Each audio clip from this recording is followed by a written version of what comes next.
Essa é a segunda parte da aula de climatério, onde será abordada a terapia hormonal e alternativa. Eu me chamo Lorena da Mata, sou R2 em ginecologia e obstetrícia e fui orientada pela doutora Marta Finotti. Então, o que é terapêutico hormonal ou terapia hormonal da menopausa, TH?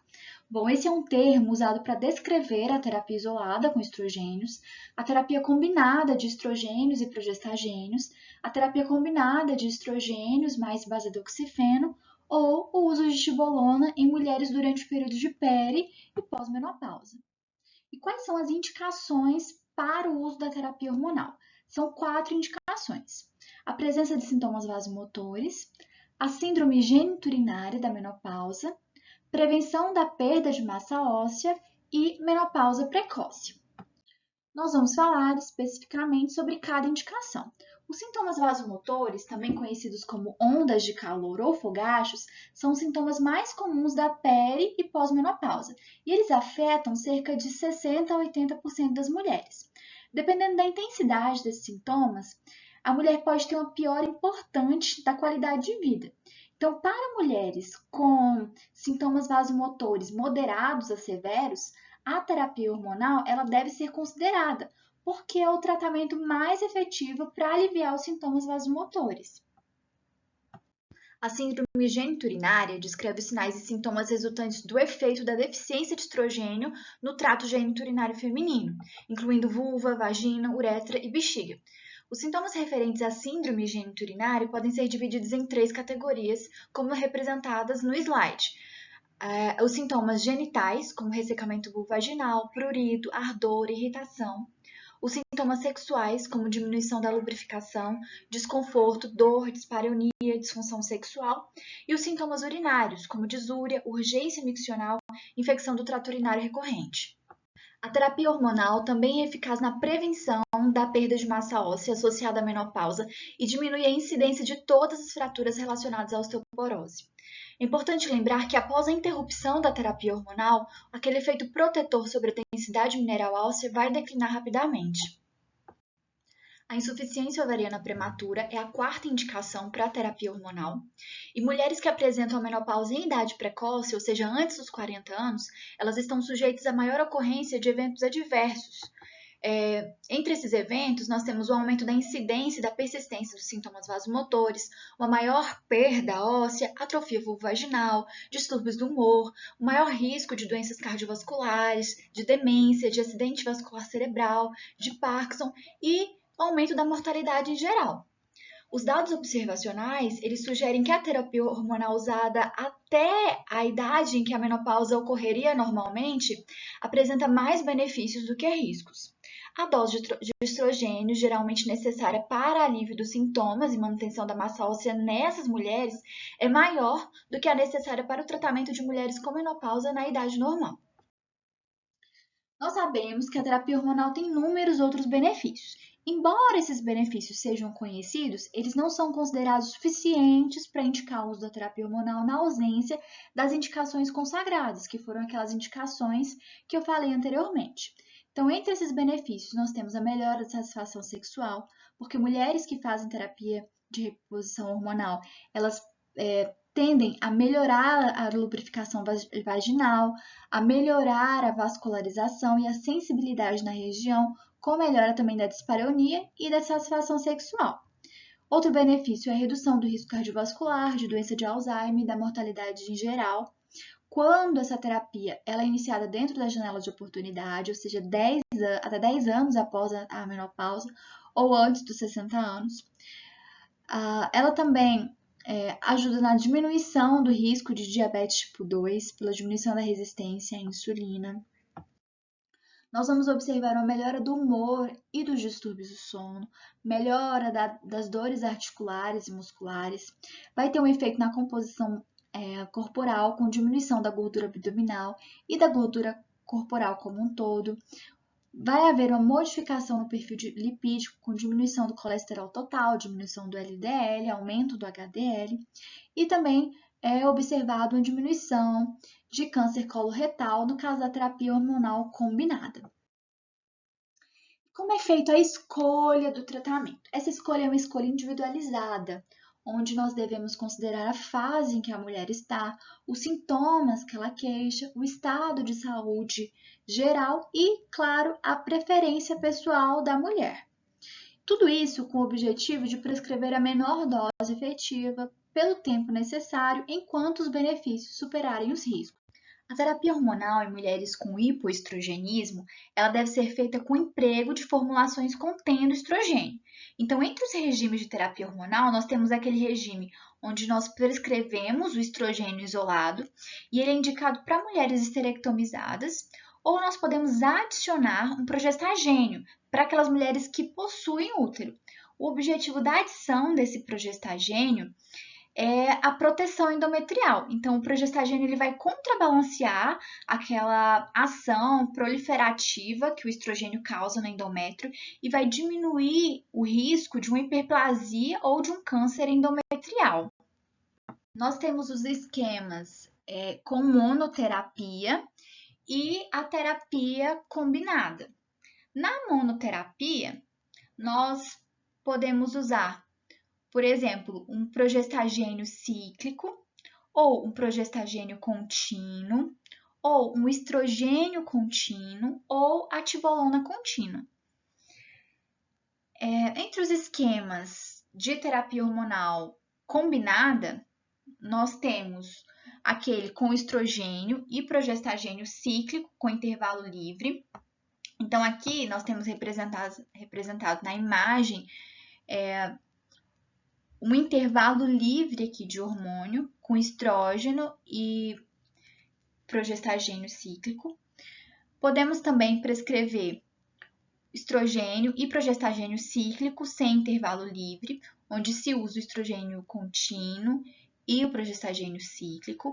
Outra opção é o estrogênio com progestagênio cíclico e androgênio contínuo. Outra opção é o estrogênio e progestagênio combinados, contínuos. E a outra opção seria estrogênio, progestagênio e androgênio contínuos. No esquema combinado sequencial ou cíclico, como aqui no primeiro, no segundo e na terceira opção, a taxa de sangramento ela é maior, mas é um sangramento que é previsível, que geralmente vai acontecer no final do ciclo de progesterona. Já nos esquemas combinados contínuos, como aqui no exemplo 4, no 5, nós vamos ter uma chance menor de sangramento, só que quando ele acontecer, ele vai ser imprevisível. Para nós escolhermos o esquema inicial para a paciente, a gente precisa avaliar o estágio menopausal que ela está. Então, os esquemas combinados, cíclicos, ou sequenciais, eles são preferíveis naquela mulher na perimenopausa ou na menopausa inicial, porque esses esquemas eles vão reproduzir a fisiologia ovariana, regularizando o ciclo menstrual. Já os esquemas combinados, contínuos, eles vão ter o intuito de estabelecer a menorreia, e aí eles vão ser mais apropriados para aquelas mulheres na pós-menopausa tardia ou para aquelas mulheres em transição menopausal, mas que já está com ciclos oligomenorreicos, dos quais a gente presume que o endométrio já estaria atrófico. Então, aqui nós temos dois perfis de mulheres na perimenopausa. O primeiro perfil é aquela mulher com produção adequada de estrogênio, mas está com deficiência de progesterona. Para essa mulher, nós podemos prescrever uma reposição com progesterona isolado na segunda fase do ciclo. Ela se beneficiaria com esse esquema. O segundo perfil de mulher na perimenopausa é aquela que tem deficiência de estrogênio e de progesterona.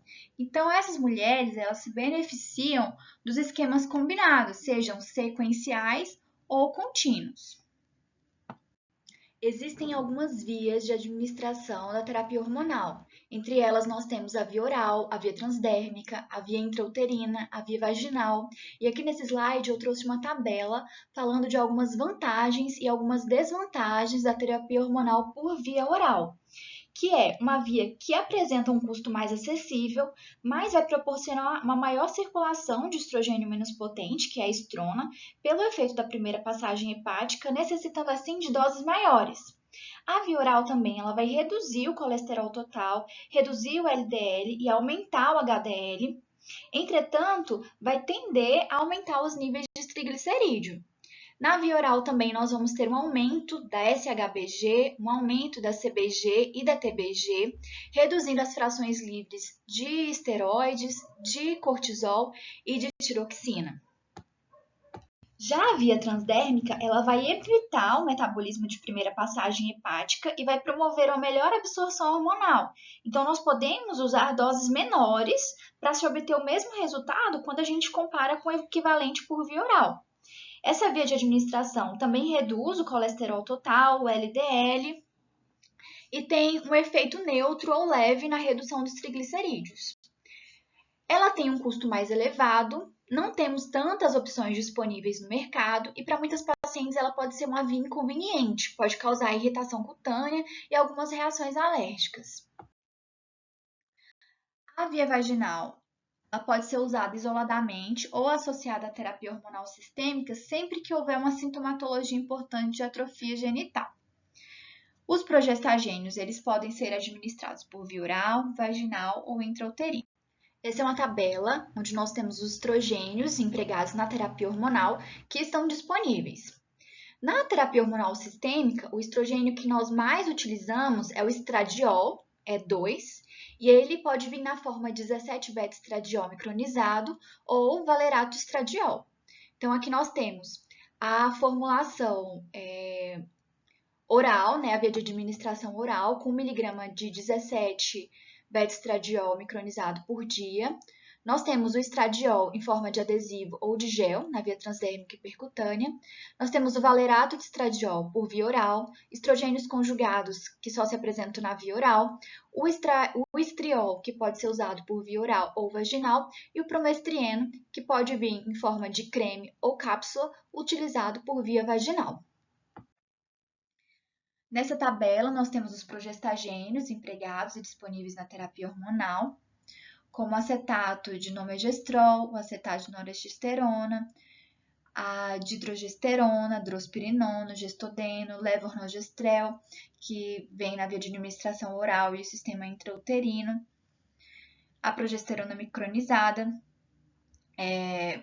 que a dose dela pode ser 100 mg dia, quando nós usamos o esquema de progesterona contínuo, ou 200 mg por dia, quando nós usamos aquele esquema cíclico, onde a mulher usa de 12 a 14 dias no mês.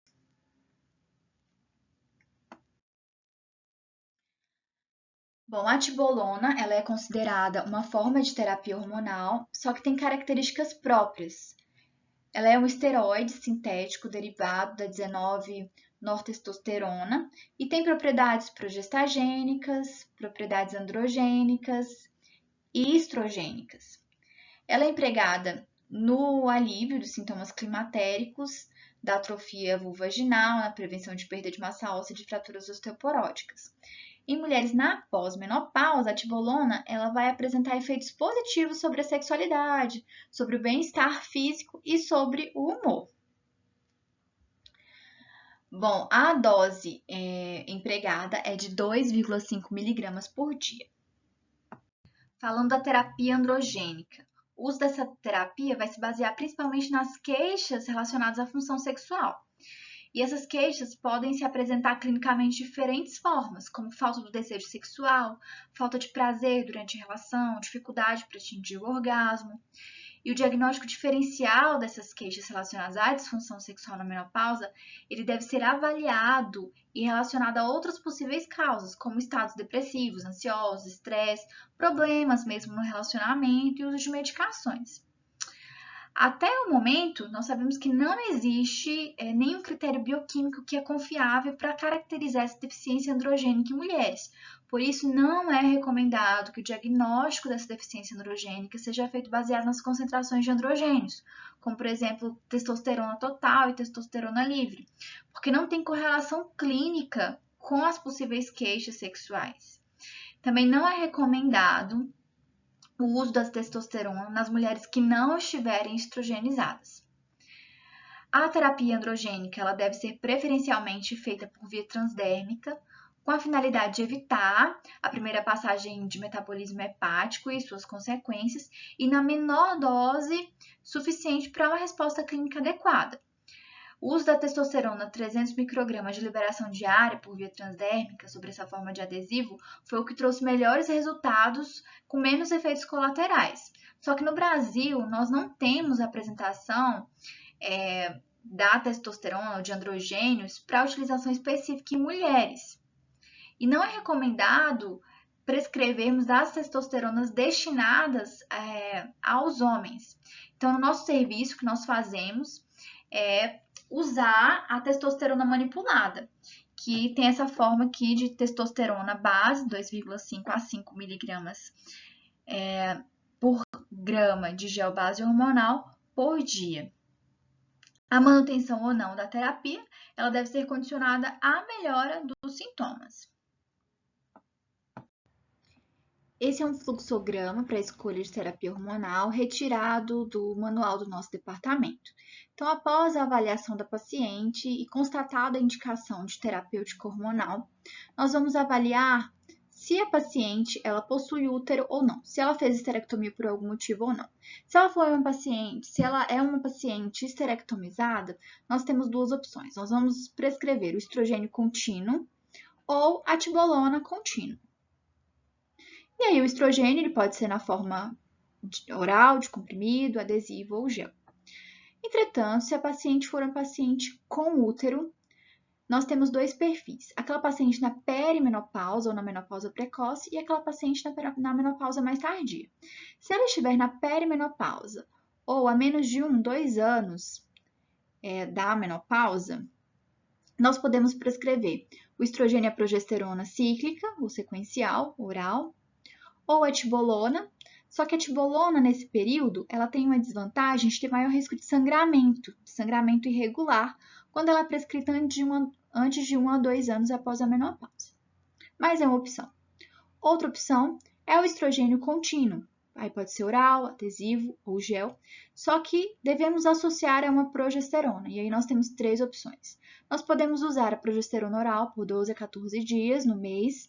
Nós podemos usar a progesterona micronizada, 200 mg via vaginal por 12 a 14 dias no mês, ou associar o DIU com levonorgestrel, que é o DIU medicado, o DIU hormonal.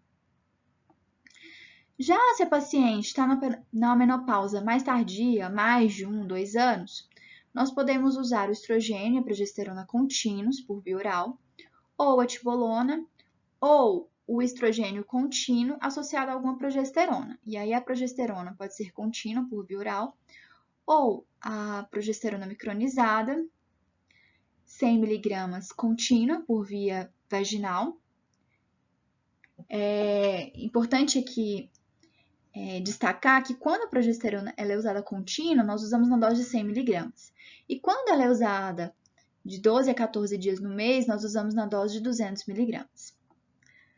Então, além do progestágeno contínuo, do progestágeno via vaginal contínuo, nós também podemos associar o estrógeno ao DIU de levonorgestrel.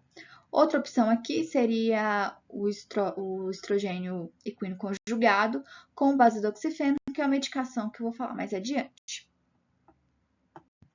Quais seriam as contraindicações à terapia hormonal da menopausa? Então, são contraindicações: doença hepática descompensada, câncer de mama, lesão precursora para câncer de mama, câncer de endométrio, sangramento vaginal de causa desconhecida, porfiria, doença coronariana, doença cerebrovascular, doença trombótica ou tromboembólica venosa, lúpus eritematoso sistêmico e o meningioma, quando nós falamos apenas de progestagênio. Então, antes da prescrição de uma terapia hormonal, é importante que algumas coisas sejam feitas. Então, é essencial a anamnese e o exame físico detalhados, e eles vão orientar a realização de outros exames complementares se houver suspeita de alguma contraindicação à medicação. Então, os exames complementares, eles devem ser solicitados para excluir contraindicações absolutas e também vão servir para auxiliar na decisão sobre a melhor via de administração dos hormônios. Antes da terapia hormonal, independentemente dos dados de anamnese e de exame físico, é imprescindível a realização de uma mamografia. a mamografia tem que ter menos de 1 ano. Se a mulher não realizou, tem que realizar. Também é recomendada a dosagem do colesterol total, do HDL, dos triglicerídeos, da glicemia de jejum, antes do início da terapia hormonal. O segmento com os exames complementares durante o uso da terapia hormonal tem como objetivo certificar a segurança do uso da medicação. Então, é importante uma avaliação periódica de fatores de risco cardiovascular, como hipertensão, diabetes, dislipidemia, obesidade, tabagismo. Isso faz parte da propedêutica da mulher em uso de terapia hormonal. Também é importante manter o rastreamento com mamografia anual.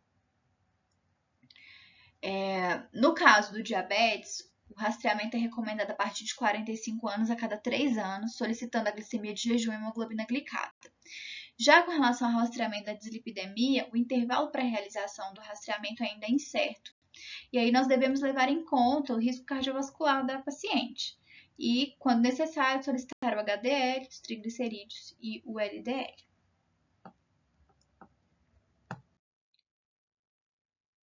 Durante a terapia hormonal, a avaliação endometrial deve ser realizada apenas em caso de sangramento uterino anormal.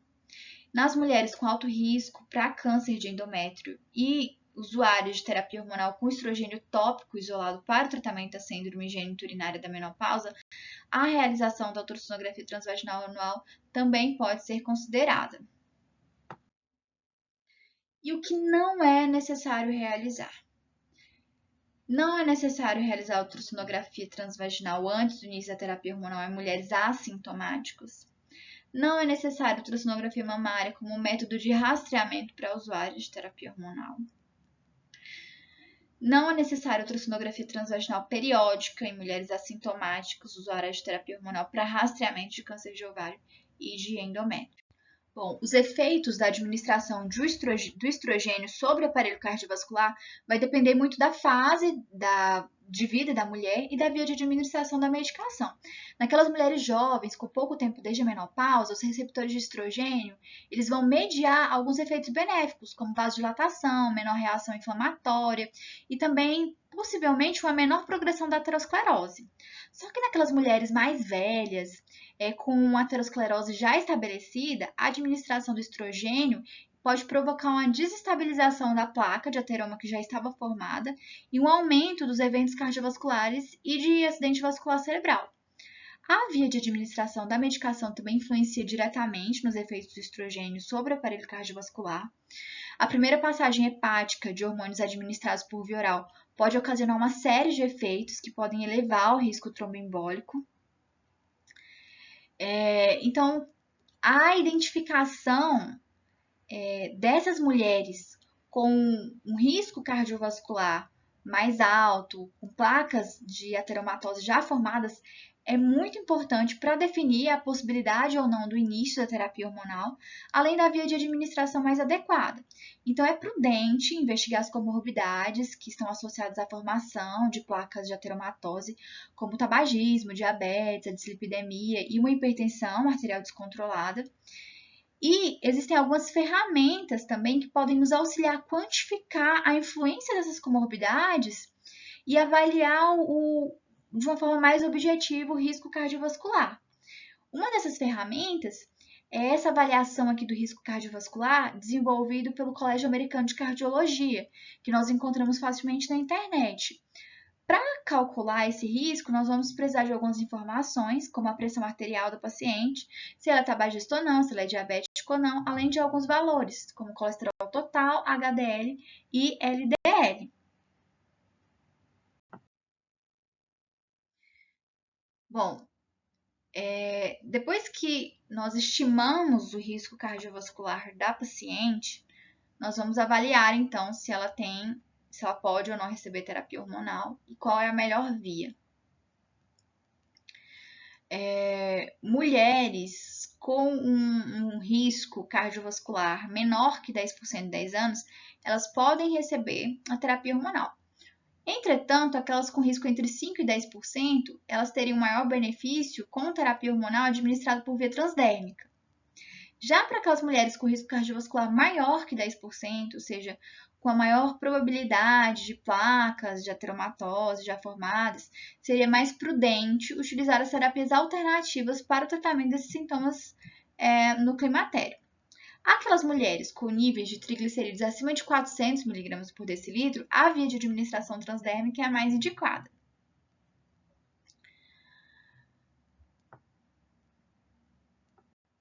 Vou falar agora da terapêutica não hormonal ou alternativa. Começando pelos hormônios bioidênticos, que são hormônios com estrutura química idêntica observada naqueles naturalmente produzidos pela mulher, só que esse termo tem sido utilizado erroneamente para caracterizar apenas aqueles hormônios formulados em laboratórios de manipulação. Essas terapias elas podem combinar múltiplos hormônios e usar formulações não testadas e não aprovadas, ou são administrados em vias não padronizadas ou não testadas. Não há evidência de que eles são mais seguros ou eficazes para tratar sintomas vasomotores e atrofia urogenital associada à síndrome climatérica do que a terapia hormonal convencional. O vasodoxifeno, ele é um composto pertencente ao grupo de moduladores seletivos do receptor estrogênico, é um SERM. Ele foi introduzido no mercado em associação com estrogênios conjugados. Nessa combinação, o vasodoxifeno ele vai prevenir hiperplasia endometrial induzida pelo estrogênio, de modo que a administração de uma progesterona não vai ser necessária. Apesar de a terapia hormonal ser considerada um tratamento mais eficaz para aliviar os sintomas vasomotores, outras opções elas podem ser necessárias, especialmente em mulheres sintomáticas que apresentam alguma contraindicação ao uso de hormônio, ou até mesmo naquelas que têm uma preferência pessoal e não desejam usar a terapia hormonal. Existem diferentes tipos de terapia, e aí nós podemos dividi-las em terapias não farmacológicas ou comportamentais, terapias farmacológicas alternativas, que são os fitoterápicos, e terapias farmacológicas. Dentro das terapias não farmacológicas ou comportamentais, nós podemos destacar a diminuição do consumo de álcool, cafeína, a ingesta de alimentos e bebidas refrescantes, a preferência por ambientes com temperatura amena, uso de roupas leves e acupuntura. Na terapia farmacológica alternativa, nós temos os fitoterápicos, como o uso de isoflavonas, que são encontradas na soja, porém os estudos ainda são conflitantes. Temos também Simicifuga racemosa, que também possui estudos conflitantes contra a eficácia. Já a erva de São João, ginkgo biloba e ginseng não tem nenhuma eficácia comprovada. Na terapia não hormonal farmacológica, nós temos como principais representantes os inibidores seletivos da recaptação de serotonina e os inibidores seletivos da recaptação de serotonina e norepinefrina. Esses medicamentos eles podem ser divididos em dois grupos, sendo um grupo dos mais efetivos e um grupo dos menos efetivos. Entre os menos efetivos, nós temos a fluoxetina e a sertralina. Entre os mais efetivos, nós temos a paroxetina, o citalopram, o escitalopram, a venlafaxina e a desvenlafaxina. Com destaque para a paroxetina, que é considerada um tratamento não hormonal de primeira linha, com boa relação custo-efetividade e boa tolerância. É importante destacar também que alguns antidepressivos interferem no metabolismo do tamoxifeno, diminuindo assim o efeito do tratamento da neoplasia de mama. Dentre eles, a utilização da paroxetina e da fluoxetina não é recomendada pela maior interferência no metabolismo do tamoxifeno. Aqui nós temos uma tabela com as medicações utilizadas na terapia não hormonal. Nós temos a clonidina, que é um agonista alfa-adrenérgico de ação antihipertensiva. A clonidina vai atuar mediante a redução da reatividade vascular central e periférica, só que devido aos efeitos colaterais, ela não é uma medicação tão prescrita para controle dos fogachos, por exemplo. Nós temos também a gabapentina, que é um anticonvulsivante. A ação da gabapentina não é muito bem conhecida, mas parece que ela tem um efeito direto no centro termorregulador do hipotálamo. E é utilizada, tem uma efetividade para o tratamento de sintomas vasomotores. Falando agora da terapia hormonal e do tromboembolismo venoso. O tromboembolismo venoso ele apresenta uma incidência aproximada de 1 em cada 1.000 mulheres pós-menopáusicas por ano, com mortalidade de cerca de 10% dos casos.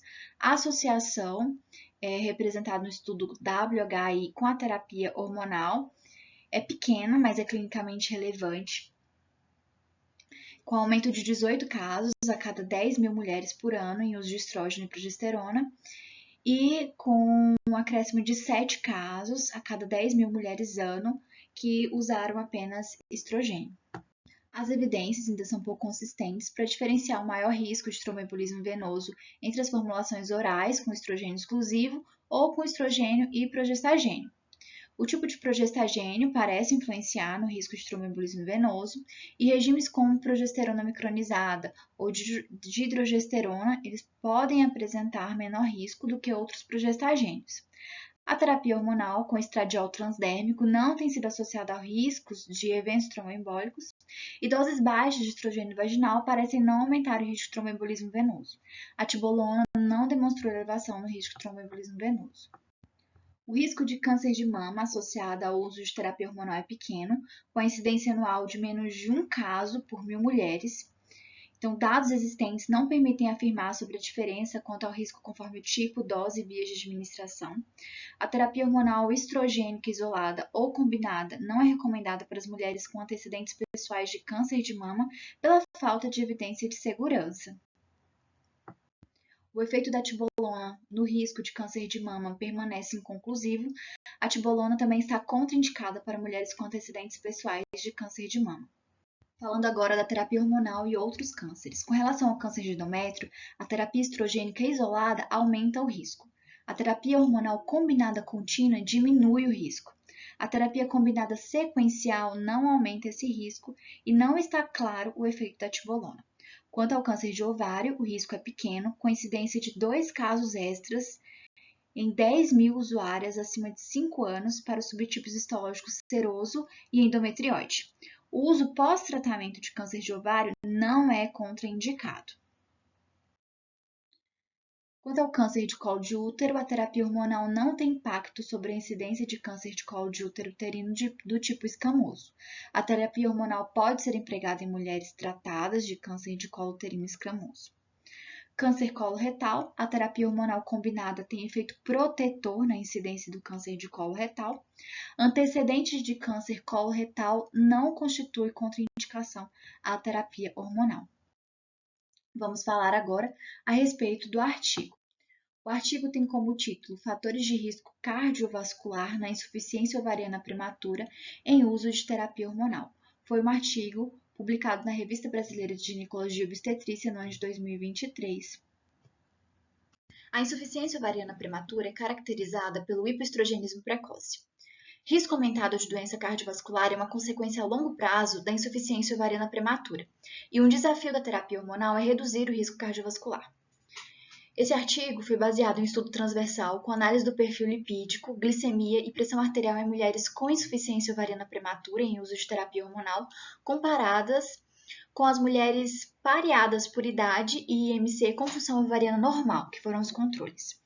O critério de inclusão foi insuficiência ovariana prematura diagnosticada em mulheres com 40 anos ou menos, sem qualquer período menstrual ou que apresentavam ciclos menstruais irregulares e pelo menos 2 valores de FSH superior a 25, medidos com pelo menos 4 semanas de intervalo.